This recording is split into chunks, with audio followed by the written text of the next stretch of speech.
Денеска на 29-тиот ден од почетокот на нашите протестни маршеви, тиранската коалиција на СДСМ сака да започне да ја спроведува СДСМ платформата која беше подпишана на масата на премиерот на Република Албанија.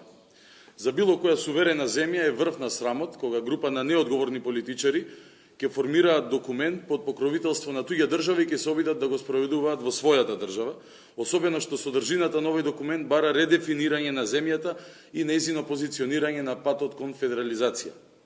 Ниту еден обид за маскирање на вистинските намери на тиранската платформа нема да помине. Граѓаните на Република Македонија не се наивни и секој кој ги потценил нема добро да помине.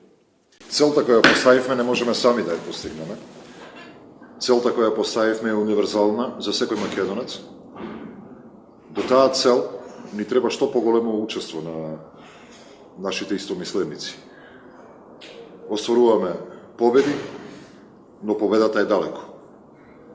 Дојдете со нас.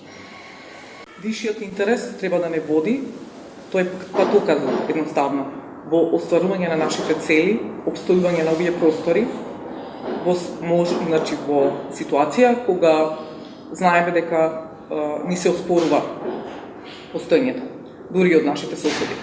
Во таа смисла остануваме на нашата позиција и продолжуваме да се бориме за суверенитетот на нашата држава. Заедно со вас, граѓаните на Република Македонија. Ги повикувам повторно да ни се приклучат во што поголем број.